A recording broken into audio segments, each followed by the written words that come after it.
오늘 들려드릴 이야기는요, 정말 한순간에 모든 걸 잃었던 한 크리에이터가 이 AI 골드러시, 이 광풍 속에서 어떻게 그 이면에 숨겨진 진짜 현실을 파헤치게 됐는지 그 여정을 한번 같이 따라가 보려고 합니다.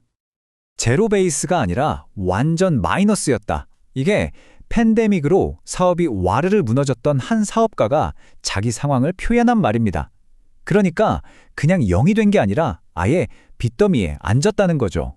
아니, 어떻게 이런 절망적인 상황에서 AI의 본질을 꿰뚫어 볼 수 있었을까요? 이분의 이야기는요, 무슨 대단한 코딩 지식에서 시작된 게 아니에요. 바로 위기에서 시작됐습니다. 식당 사업을 확장하려고 대출까지 받았는데 바로 그때 팬데믹이 터진 거죠. 결과는 보시는 그대로입니다. 모든 걸 잃고 어마어마한 빚만 남았어요. 빚 독촉 전화가 정말 쉴 새 없이 울렸다고 합니다. 당장 먹고 살아야 하니까 이분이 쿠팡이츠 배달 기사로 일을 시작했어요. 그런데 진짜 인생의 전환점은 정말 예상치 못한 곳에서 찾아옵니다. 배달하다가 잠깐 쉬는 시간 있잖아요. 그 시간에 우연히 들어간 곳, 바로 공공도서관이었습니다. 배달 일을 하면서 이 긱 이코노미의 함정을 아주 뼈저리게 깨닫게 됩니다. 처음에는 건당 2만 원씩 주면서 사람들을 끌어모으더니 시장을 딱 장악하고 나니까 어때요? 배달료를 2,500원까지 깎아버리는 거예요.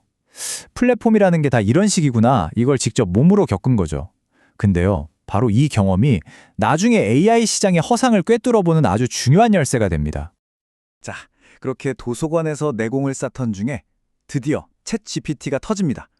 AI 붐이 일기 시작한 거죠. 근데 정말 웃긴 건 챗 GPT가 나오고 딱 5일 만에 유튜브에 자칭 대놓고 AI 전문가들이 우후죽순 나타나는 거예요. 다들 간단한 기술 몇 개 알려주면서 이걸로 돈 쉽게 벌 수 있다고 약을 팔기 시작했죠. 하지만 그는 이 과장된 광고랑 현실 사이에 엄청난 괴리가 있다는 걸 금방 알아차렸습니다. 왜냐? 클릭 한 번으로 부자 되기, 이런 약속들은 정작 플랫폼 기업들의 가장 큰 골칫거리를 무시하고 있었거든요. 생각해보세요. 구글이나 유튜브 입장에서는 이런 저품질 AI 콘텐츠가 마구 쏟아지는 걸 막아야 해요.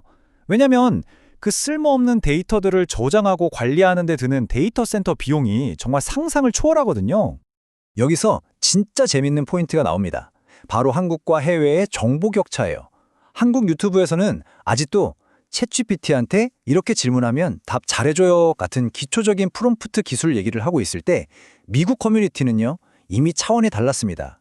AI로 대학 과제를 하거나 심지어 해킹에 쓰는 법, 또 AI의 안전장치를 뚫는 리킹 같은 기술까지 파고들고 있었던 거죠.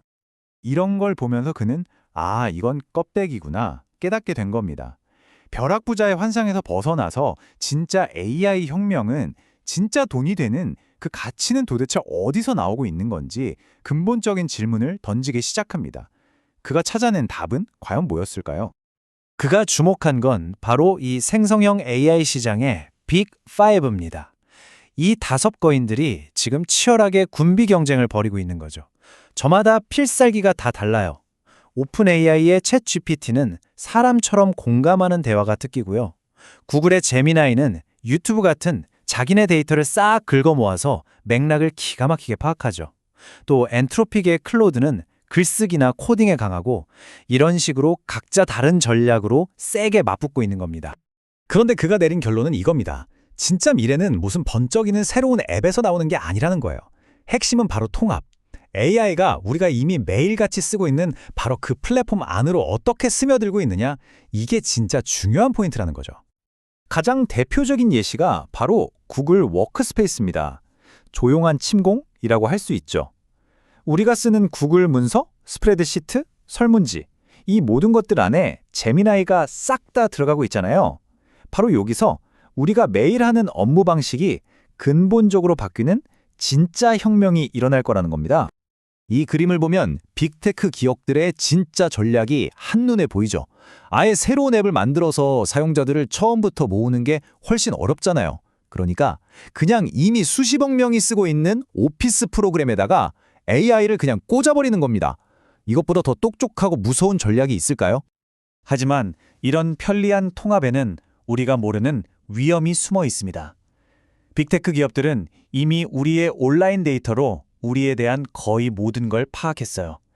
이제 그들이 노리는 다음 목표는 바로 우리의 오프라인 데이터입니다. 즉, 우리가 집안에서 뭘 하고 무슨 말을 하는지 그 모든 것들이죠. 좀 황당하게 들릴 수도 있는데 2년 전에 실제로 있었던 일입니다. 스마트 에어프라이어가 해킹당해서 사용자가 뭘 튀겨 먹는지 같은 데이터를 뽑아서 틱톡 광고 타겟팅에 쓴 사건이 있었어요.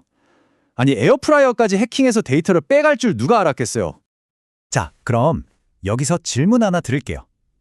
여러분 집에 있는 수많은 스마트 기기들 중에 가장 위험한 건 과연 뭘까요? 아마 좀 놀라실 수도 있어요. 스마트폰도 아니고 스마트 스피커도 아닙니다. 정답은 바로 여러분의 로봇 청소기입니다. 아니, 왜 하필 로봇 청소기냐고요? 한번 생각해 보세요. 첫째, 이 녀석은 우리 집 전체에 아주 상세한 지도를 그리고 다닙니다.